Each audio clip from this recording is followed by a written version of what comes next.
Breaking news చూస్తున్నారు. హైదరాబాద్ సహా పలు జిల్లాల్లో భారీ వర్షం పడింది. ఎల్బీ నగర్, దిల్సుఖ్ నగర్, హయత్ నగర్ తో పాటు ఉప్పల్, సరూర్ నగర్లలో కూడా వర్షం దంచి కొడుతుంది. పలు చోట్ల లోతట్టు ప్రాంతాల్లోకి వర్షపు నీరు చేరుకుంటుంది. దిల్సుఖ్ నగర్లో ట్రాఫిక్ అంతరాయం ఏర్పడుతోంది. ఇన్ఫాక్ట్ ట్రాఫిక్ అంతరాయం ఏర్పడింది వర్షం కారణంగా. భారీ ట్రాఫిక్ జామ్ అయింది. సాయంత్రం ఒక్కసారిగా హైదరాబాద్ వాతావరణం మారిపోయింది. ఇంకొన్ని గంటలు వర్షం కురిసే అవకాశం ఉందని చెప్పి ఇక్కడ హెచ్చరికలు ఉన్నాయి.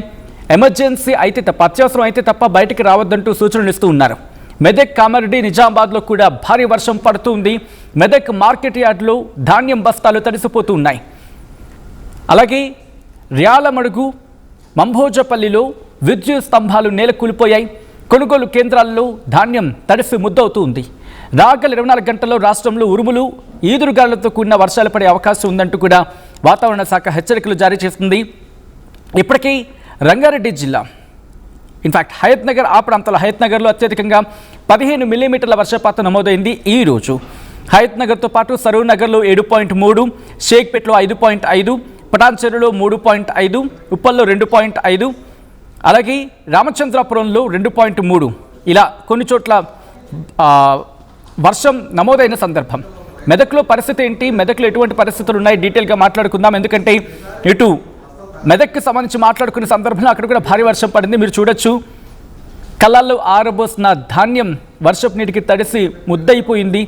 దీంతో రైతులు వాటిని మళ్ళీ ఆరబెట్టుకునే ప్రయత్నం చేస్తున్నారు. అసలు ఆ దృశ్యాలు సగటు రైతుకి మాత్రం కంట చెరువు అనుకోవాలి. ఎందుకంటే ధాన్యం కొనుగోలు అంశం ఆలస్యం అవుతూ ఉండడం, వర్షాలు పడుతూ ఉండడం ఇటు సాధారణ రైతుని బెంబేలెత్తించేస్తూ ఉంది. ఒకసారి మెదక్ వెళ్ళిపోదాం. మా ప్రతినిధి మహేష్ అప్డేట్స్ అందించేందుకు సిద్ధంగా ఉన్నారు. మహేష్, మెదక్లో ఎటువంటి వర్షపాతం నమోదైంది, ప్రస్తుతం పరిస్థితి ఏంటి? మెదక్ పట్టణంలో అకాల వర్షం బీభత్సం సృష్టిందని చెప్పొచ్చు. ఒక 30 నిమిషాల పాటు ఈదురు గాలితో కూడిన భారీ వర్షం కురవడంతో ప్రజలు తీవ్ర ఇబ్బందులు ఎదుర్కొన్నారు. పలు చోట్ల చెట్లు, విద్యుత్ తీగలు కూడా కూలిపోవడంతో విద్యుత్ సరఫరా కూడా అంతరాయం ఏర్పడింది. వర్షం కారణంగా రహదారులపై నీరు నిలిచిపోవడంతో వాహనదారులకు ఇబ్బందులు కూడా తలెత్తాయి.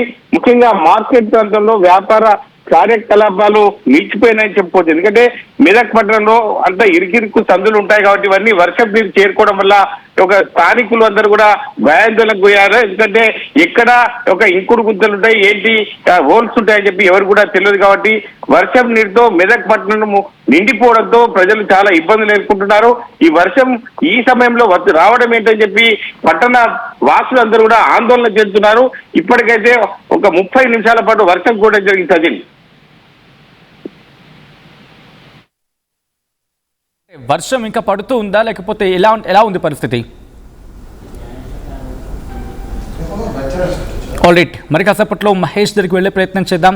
ఇప్పటికే భారత వాతావరణ శాఖ హెచ్చరికలు జారీ చేస్తుంది. పలు చోట్ల భారీ వర్షాలు పడే అవకాశం ఉంది అంటూ కూడా భారత వాతావరణ శాఖ కొద్దిసేపటి క్రితం అలర్ట్ను కూడా ఇచ్చింది. నేను మరి కాసేపట్లో ఆ పరిస్థితిని నేను మీకు ఎక్స్ప్లెయిన్ చేసే ప్రయత్నం చేస్తాను. భారత వాతావరణ శాఖ హైదరాబాద్ కేంద్రంగా తెలంగాణకు ఎటువంటి వర్ష సూచన జారీ చేస్తుంది, ఎటువంటి వర్షపాతం నమోదే అవకాశం ఉంది, ఏ ప్రాంతాలకు ఎటువంటి ప్రభావం ఉండే అవకాశం ఉంది, ఇదంతా డీటెయిల్గా మాట్లాడుకుందాం. భారత వాతావరణ శాఖ అలర్ట్స్ని జారీ చేసింది, రెడ్ అలర్ట్ని జారీ చేసింది వడగాల్పుల గురించి అని చెబుతూ. ఈరోజు పెద్దపల్లి, జయశంకర్, భూపాలపల్లి, ములుగు, భద్రాద్రి కొత్తగూడెం, ఖమ్మం ఈ జిల్లాలకు వడగాల్పులని ఇస్తూనే ఇటు ఎల్లో అలర్ట్ని జారీ చేయడం జరిగింది. గంటకు 40 నుంచి 50 కిలోమీటర్ల వేగంతో ఉరుములతో కూడిన వర్షాలు పడే అవకాశం ఉంది.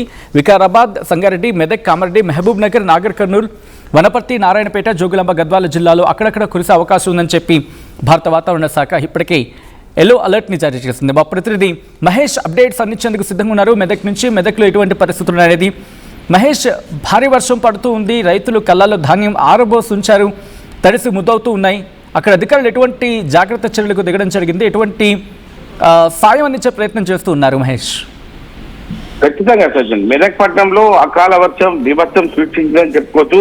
సుమారు గంట పాటు ఈదురు గాలితో కూడిన భారీ వర్షం కురవడంతో ప్రజలు చాలా ఇబ్బందులు ఎదుర్కొనే పరిస్థితి ఉంది. పలు చోట్ల చెట్లు, విద్యుత్ తీగలు కూలిపోవడంతో విద్యుత్ సరఫరా కూడా అంతరాయం ఏర్పడింది.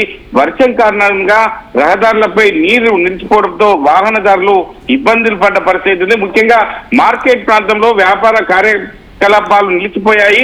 రైతులు ఆరబెట్టిన వరి ధాన్యం వర్షానికి తడిసి ముద్దయిందని చెప్పుకోవచ్చు. దీంతో రైతులు తీవ్ర ఆందోళన వ్యక్తం చేస్తున్నారు. ఎందుకంటే పండించిన పంటను తన కళ్ళాల్లో ఉండి ఐకేపీ సెంటర్ లో ఉండడం వల్ల అకాల వర్షాల వల్ల మేము చాలా ఇబ్బందులు ఎదుర్కొంటున్నాం.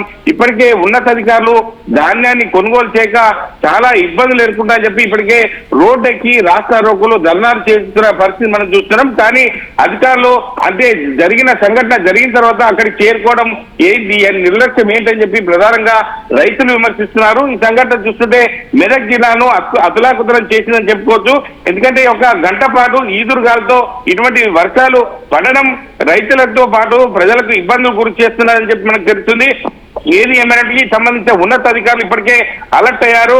స్థానికంగా ఎక్కడైతే నష్టపోయారో రైతులను కూడా ఐడెంటిఫై చేస్తున్నారు. ఖచ్చితంగా ప్రభుత్వం నుంచి సహాయం అందించే విధంగా ఉన్నతాధికారులు కూడా పర్యవేక్షణ చేస్తున్నారు.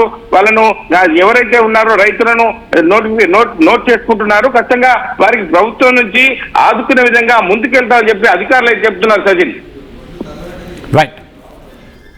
Right Mahesh, thanks for the update. మొత్తానికి అయితే మాత్రం భారత వాతావరణ శాఖ ఇప్పటికే అలర్ట్ని కూడా జారీ చేస్తుంది. కొన్ని ప్రాంతాల్లో భారీ వర్షం పడుతుంది, కొన్ని ప్రాంతాల్లో మోస్తరు నుంచి భారీ వర్షం, తేలికపాటి నుంచి మోస్తరు వర్షం ఇంకొన్ని ప్రాంతాలు ఉంది. మరి మీ ఏరియాలో ఎటువంటి పరిస్థితి ఉందనేది కామెంట్ చేయండి.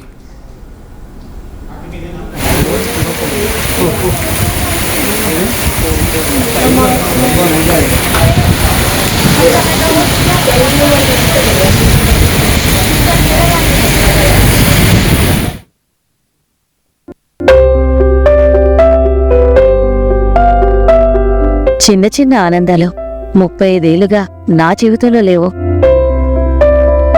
35 ఏళ్లుగా నేను డైపర్లలో బ్రతికాను. 6 సెంటీమీటర్ల ఫిస్టులా నా మూత్రాశయంలో లీకు కారణమైంది. ఎవరూ నాకు సహాయం చేయలేకపోయారు. AINUలో వైద్యులను కలిసే వరకు అక్కడ వారు రోబోటిక్ శస్త్రచికిత్సతో నాకు పరిష్కారం ఇచ్చారు. వారు నా ఆత్మవిశ్వాసాన్ని కూడా తిరిగిచ్చారు.